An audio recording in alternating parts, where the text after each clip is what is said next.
Merci à vous et très heureux de retrouver dans l'émission Nabiso Oyo et n'habitez trop bien en ligne vraiment passé mais toujours les news des stars et c'est vraiment un plaisir de retrouver dans l'émission Nabiso mais et les loyo scoop moko o tokoloba to zui eza et information bon tokoloba ya malheur na orchestre bongo ya la team Wata et Héritier Watanabe lelo kaka lelo depuis presque 10h 9h Bappel m'aurait dérangé et belé zo benga benganga ya mutumo que je mettais les noms et vers 11h dans un ambiance au fond la misu et ba benga na WhatsApp de natina ramba bappel la WhatsApp te mais tema mon ya bongo ta benga appel normal ndena yambi on m'apprend que ba reflet ba musicien ya Héritier Watanabe et batumi baleka ande ba ke ba compter voyage aux États-Unis et c'est Héritier yemoko na arnaqué donc Arkeli Oteki et pas ya Wera devient de compter mais le reste et tout on sait pas si réellement et ba 1500 kaka tam sur quelques bureaux ba kinaki la personne de Charlie Rubenga so ba tiki et azana nzela ya kozonga qui ça mais si ce plateau on a Vincent Chilus Boni ouais bien Jazz Kavulo mbote na ba téléspectateurs on a biso tout ba d'autres à travers le monde na moment voilà et nouvelle ngo oyembe onondene. En tout cas, ça n'a pas si, ça n'a vraiment pas si. Dans le temps, on apprend que bien té. Donc, on a bien té, on dirait que les équipes n'ont pas de comme donc ça n'a pas si fort. Et quoi apprendre nouvelle à Bongo. Mais il y a le besoin de belé jazz, il y a le besoin de belé par rapport à la carrière, il y a Héritier Watanabe. Et puis Héritier Wata. Voilà, Héritier Watanabe pour nanga azali mutumoro azana étoile à makasi. Héritier Watanabe aza déjà parmi les grands ya musique na biso Héritier Watanabe en fait partie. Mais Héritier Watanabe carrière né comme na combat trop. Et combat ya carrière musicale na pour nanga Vincent na mona ke muto aza cause nango et comme yemoko. Là vraiment je dois être clair avec mon frère que muto a comme base ya cause ya combat o ya zo subir comme yemoko pourquoi parce que Héritier Watanabe a s'exposé trop na carrière na ye. Tu sais problème surtout le problème il y a Zénith, il y a Olympia de Paris na ye. Selon va dire il y a quelques combattants Toyoka que Héritier comme même presque à 95% d'opportunités au bêta concert voilà. Mais suite il y a des propos où il y a Tenaki Moussousou, il y a un qui est révolté mais des combattants ou peut-être des combattants qui ont pu Makambango. Et ce que je me souviens dans l'émission de Papi Moma na tala kiangote mais batu ba bisinga même que Papi Moma l'air Héritier do l'examen ba visa il y a ba mission Papi Moma même l'a dit que Héritier bomba marambo yo et ba te belé ba se pelaté vous savez jazz balobaka clé ya récite et sa discrétion tout ce qui a récite et le ba na place na biso parce que né doza be jazz personnellement neti yo non zabo au banda pour banda qui projet ya ozala véhiculer au banango mais au betlango qui le mobimbate mais tant au jazz au sommet voiture aux années on a besoin de ça tout boya na somi voiture te mutu to et jazz a somi mutuka donc et le roi avec une discrétion est important parce qu'il permet à ramuta évoluer calmement tant au likamno ils a exposé na batu nyonso les autres tina mututu à côté Héritier lelo azana bateau yo balingakete bisonyo c'est vrai toza bateau to batala biso na ba télévision et mutu tout est à osepela yo ezana mutu musu nenga azana donc tia la mukara idene zara mona nini Héritier Watanabe okweya al posena mona ka Héritier sila Héritier pena ba lobele souté siko bateau bongo tango Héritier Watanabe osama kam na ye balala raté pour nous combattre et maramba boye tango mona Héritier leki na télévision alexi ba visa ya ba musicien tout ça to yebité batu wana ba balinga Héritier te ba aux États-Unis nini basali pour ba réussir kuna bango lelo ke ba refouler tous les musiciens zoara espoir na miso na bi que tous les artistes musiciens Héritier ba kabaki déjà bilamba ba pesa gino so ba pesa déjà pour aux États-Unis et grand monde mais ce que tala retourne ngo de là on personnellement là aussi ngaka Héritier Watanabe tembeza bien mais ngala linga tembe non ce que fait zalara tango mambe salami ndo l'expérience qui tembe wana c'est-à-dire boroke na bino peut-être comme déjà États-Unis. Voilà, tant comme aux États-Unis, au moins n'a pas exemple batwali misara na bara trop fali mais n'a pas exemple a fallu trop parce que à réussir m'a ramené Bélan tout le monde a fallu à surtout ça biso. Fallait arrêter que non bon des abo lobby na écoute en arquélité. Fallait à la romona kaka pour arquéli pour oh fallait salibo to surtout kaka et là to surtout kaka et na kata on peut trop profiter de ça peu information ngo et out of Sombanda kuna Beverly Hills na fallait pour oui na Beverly Hills na quartier benza ya basta na conseil ya actrice moko hollywoodienne Angela Bassett Azan Noir et puis week-end aux en soirée à Denise Rich de milliardaire moko bah ça l'effet de fonds moko pour aider les pauvres et tout même Hillary Clinton a invité la soirée voilà. Donc et puis à accompagner comme d'habitude sous mutomi Amina et Angela Bassett mère on a actrice à Hollywood wana mais ça m'a bah tu veux baby na bangote taba grandeur donc ça na personne na okatana na pour nga ce que je peux dire en général Héritier Watanabe zalaka mutatembe mais lukaka récite et do bana place na otika ko batembe oyo sala ke mutu to komika na posa à combattre alors oyebi balobaka ba sous-estimer adversaire te olwate adversaire ngane za na beta te o kama pe mutu vimo mutu moi muke abetio pour la likao donc ameka pe créer moins discrétion parce que a komi ko exposer trop na ba combat et yemu razo à la base ya ba combat oyo yela et puis zo ko meme mingi na ba azo ko réaliser ba objectif na été tous au moins Zeni et Olympia ba kenda me ba réaliser ngote aux États-Unis yango ba ke na ba misoni pour que tar niveau ba musicien ba zonga refouler c'est pas beau. Et en même temps, tu rappelles plus sur exemple à suivre un tout petit peu. On prend Weranson, dont tu soutouras aux États-Unis. Ah, ben, dit c'est Salami, il y a rumeur, et tu regardes au soutouras, oh, bah, combien États-Unis, c'est la vidéo. Et c'est à ce moment-là que tu vois qu'il y a un tel. Mais déjà, nulle part, tout le monde a les gens dans les réseaux sociaux, toi, bah, mis dans Facebook, il va publier ma photo. Et il paraît que Clé, il y a problème, et Zapewana, Héritier a publié ma photo. Visa, il y a photo, il y a Karine Mokonzi, il y a quelques musiciens et bah tu vas voir numéro il y a Visa wana. Bah qui na on va savoir poto comment ça se passe. Bah qui na on a ambassade kuna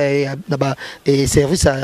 il y a l'état il y a place pour ça transit et puis na place pour comme aux États-Unis bah c'est vraiment dossier pour dire que non parmi les gens musulmans na kati parmi les gens bah comme kuna bah complètement pour ça là car ça a bien été sont déjà 30 personnes va déclarer bon on a numéro ba visa na bino et comme il flou parce que visa personne na ambassade comment tu vas yebi que bino ba visa wana au moins de place c'est ça vraiment quoi qui en wana mais na batu mususu to ka rimer kana ezo tambola que on boke bana ba pesa information ngote et on zakata musu ba créer na bango ka base na bango qui ba refléter bango ba refléter bo so bazana États-Unis pour Ed Masco ba mona so ba jaloux na bango izaka banani. Ah, bah, nous sommes confirmés que non, parce que jusque là, à 18h, on va à l'aéroport, il y a un petit on va passer à l'émission, il y a Tembe, on va à l'aéroport, on va passer à Reflebino, il faut que Kangabino Pena na deuxième nabiso awa voilà et par là nous sommes que non kutu et c'est mirmi que Karine a déjà avec ça depuis l'obina Boutou. Pour y a que déjà boire avec un avion mususu aller chez la king ba so bi que non ba gare qui penaye ba to so ba ya bon ba zongisa bango et parmi le sali sou mabe na kati on attend ba le kisi bango na kotuna bango ba question na ezala kaka ne ba ça transit pour que les États-Unis boke États-Unis que ça nini ba so bi que otoke beta ba concert ba musicien. Or, Héritier Lobaki n'a invité na mariage. Et arnaqué par Lobaki a invité na mariage. Karine qui dit qu'elle a attaché des presses à couvrir concert, un artiste à Robert Héritier Wata. Or, autorisation de travail, basé nango te. Donc il fallait que nous Lobaki ko répondre à invitation ya mariage, basé invité na mariage. Place n'est-ce que créer problème wana na masola on fait ça au Baksani. Non, on a Baksara que c'est vrai que tu ne regrettes jamais les Congolais parce que nous avons dit pourquoi il fallait tous les Congolais, mais des fois, et ça ne pas si il y a un niveau, il y a muté mamabé, il y a biso ba Congolais. Jusqu'à vous, nous avons masoulé belé on a yebi, aux hommes on a biso na kina, jaso on a sac, on a mis sac na yo, eza kilo, aux hommes on mis balé eza kilo. Mutu so ya bino jazz. Tiens même chose ça quoi. So même chose ça beaucoup de dessiner moi na suka bano lombanga. So lombiete je te dis et recréer peu problème peu bobundi peu comme problème pour olomba qui était et mais na poto eza normal muto aider muninga na poto muto osela ndeko na yo mundela lukana no intérêt ya frère na ye mais biso ba congolais to lukana no premièrement intérêt na biso et ce comme on récite ndeko na yo c'est peu lycée au lukana neni no refaire roko isai ça fait mal ça fait pitié ceux qui vraiment n'engagent jazz le bien que ezala ba ndeko na biso ba congolais o balinga héritier watana bete donc ala mugine na tongo ola yene cop na ye ola luka 100 francs na yenga luka pour na famille na ye ma préférée tana ye wana agendo luka comme l'ambassade pour à salir image ya ndeko na congolais oyo aye na mboko ya zalaka donc ça fait vraiment mal ça fait mal parce que moi je me dis héritier wata aza mwana aza résident en Europe héritier wata États-Unis wana akendaka ngo déjà mbalebele pour héritier ezalango grave mais pour na bandeko ya mema donc sous les to ça qui mutema mabe wana to raisonnera pe bandeko na biso que congolais moko boyaye ta mususa yo beta moi tout azana bateau pe na simane soka ju moi 100 francs na euro sunga pe famille bandeko ne baza donc na ebate niveau mutema be congolais na ebite soki photo sangisa ba passer na somo ki ba sa so délivrance ngabe na ba bana que congolais ont mérité délivrance ko taka na ba YouTube jazz ko taka na ba YouTube na biso ki taka na ba commentaire tel niveau mutema be congolais. Et déjà,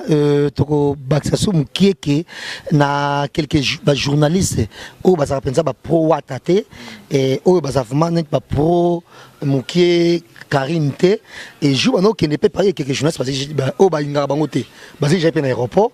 ba photo pesali quelques journalistes bazala ki au ba linga ba karinte ba linga ba watate quelques journalistes bazala ki na au ba linga ba otika ba personne intérêt suka bazala ki et déjà et ce soir ba au aéroport pour ba mona bango de ba kitsa bango donc est-ce que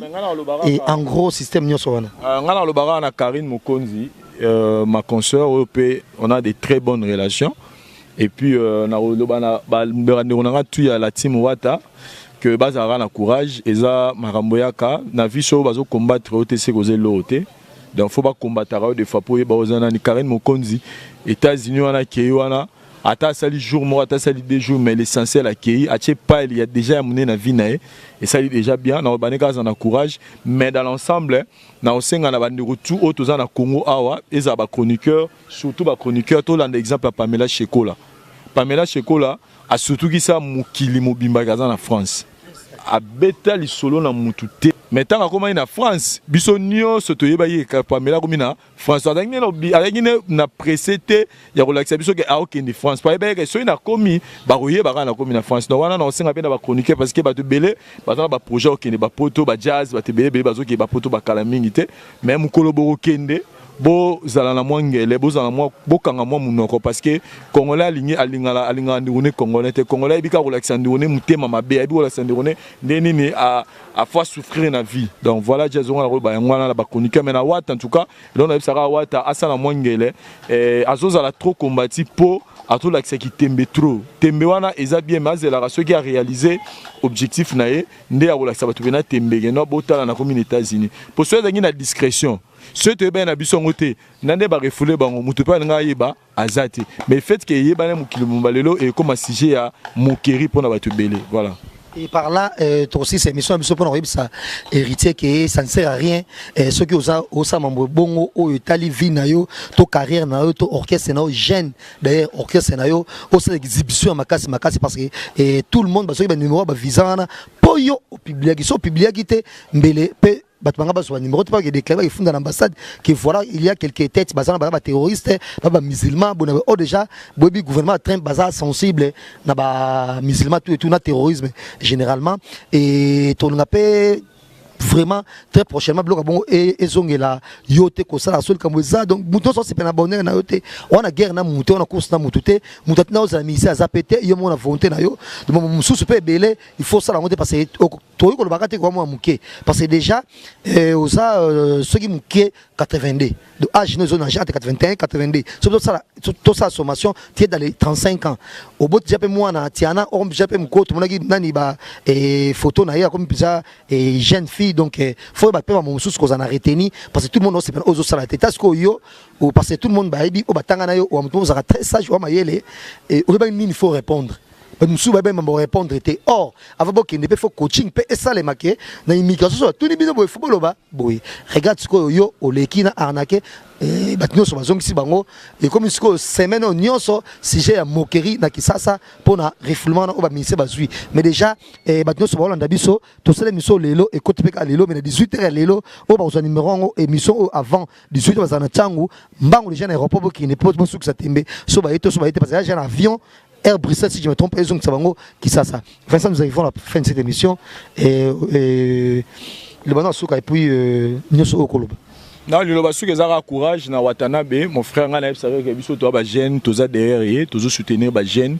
parce que musique na biso né ngwana, courage na ye, ma ramener ça déjà dans Berité Watanabe, Ngana savait le on a toujours que ba louba biso batou et makila wana ya Kasai donc to za toujours na récite ezara déjà na makila déjà donc so taliba tous les leaders en musique na biso ya makasi ba papa chéri ba na kati ba grand calé ba pépé calé ba yé na kati donc race wana déjà dans la race des vainqueurs prévané que album na retirada tout ba lobby mais lelo ba bini yango tout en noir et a Betifo BM DDD lelo muto boy album a retiré watana baza juste pour montrer que Azana est déjà vainqueur dans ma camion social alors étant donné qu'à yebi déjà qu'à vainqueur dans 5 années qu'à azalasko na discrétion à surtout qui sa mukili à surtout qui ça donc sur assez di kamnae et si dans l'air de l'ensemble ne bat pas comprendre on a ce qui tembene on a peine aux alasu makasi héritier watanabe discrétion belé na ma consoeur Karine Mokonzi courage et belé ya ma ramenezara déjà bioza déjà yo moro yebi place aux ara déjà dans monde de presse dans Liban na mboka oyebi déjà aux ali donc prochainement pe Karine Mokonzi et moi discrétion yaya et ça la bien mais sinon biso toza banderono tozo compation na eloko wana et puis to côté gara plein de courage pour rambe qui n'accord toujours liboso mais sinon mbote nanga na sponsoring il y a la voix du peuple to yo muro wana za lobate même par où c'est ça le baki le président Adonis Ngambani Mbambi et puis à la grande dame Julie Kitima Adjiji la mère de Prince Ori Laël Ngamani et puis la maman de tous on appelle Simbote na la princesse Miss Coco Mills collecte Ngamani à partir des États-Unis et na pesipe motenga lisusu na Echeverry Muzangu et ouais na pesipe motenga na Mariam Amadi o azabongo épouse il y a monsieur Nabiso Albert Kazadi et puis motenga na la personne qui contrôle l'armée américaine Martin Bukanga et na madame madame Carmen Fontes place Baza les États-Unis bambo tebele donc na bande retour batali biso fils et Fumunti Willy Botela garçon de l'X 3 fois l'X patron na bango maman bonheur qui passe si fort pour pena donc mutu Karine Mokonzi tant na no se yango sali pena passe si fort parce que singo tabo ça nga bité to lo ba to ça pour musala biso zara copier cette information donc soit information za to pe sango ma to za na bango to compatir na bango donc voilà jazz et puis na bande retour par où c'est ça caméraman assuré Hervé Malek Hervé Malek voilà. Grand merci en même temps na le président Denis Ngambani ainsi que na moi si na Julie Kitima Rolandanga depuis Zeissa yabino yango wana et na bossa na jamais mufinu kwa Paris succès kasongo wa Rolandanga bon anniversaire à Yannick Chimbela place Zubiso na manje sali suka na plaisir et ya Salim Kapesa to zona kinya bankale Papi James et so zongi poto merci na yo na onyoso elikina kinyawa Mimi Chikeva Mimi Chikeva milk check Kintere tikali mo boulou de Fozala et puis bongo nak Darius et Darius prêtre banda mo klebanda le Mimi va tika tembe Darius ça prêtre malebele et to ko toujours la kin encore une fois et Mimi va moi c'est à Pembe moi na muyombe do monyoso monoso bien pas Mimi va to zelo kana kin ya bankale et Coco Mills Ngambani na bosano pété na leki na yo et Prince Ori Laël Ngambani passe par Olandanga et Cheverry Muzangu la spéciale passe au talanga c'est le plaisir à trop Galia Titana Hervé Tita bisous et c'est beaucoup Landa biso et cette émission et je la dédie encore une fois à Kelly Charonston na Fego la merveille place bas Kotalanga Fego la merveille il y a eu un voilà et puis non ça sous les Muntu déjà de retour à Paris passe au Talanga na me sali souka na plaisir ben nyonso bazui émission à l'élo donc merci courage na Karine Mokonzi et déjà hier normalement mingi pour déjà comment jamais vraiment na vie à discrétion makasi Karine Mokonzi mais ya mamboyaka faute nyoso to pesa pas wata mto publiaki banani ba passeport na bino et ba cacher ba visa na bino na ba numéro là puis parce que bango ba publiaki te bango na ba l'équipe ba répondaki bien na interview wana donc courage na la team wata nyoso les orchestres na biso quand to le barba tout ça te bango banani bisous au revoir bisous bye.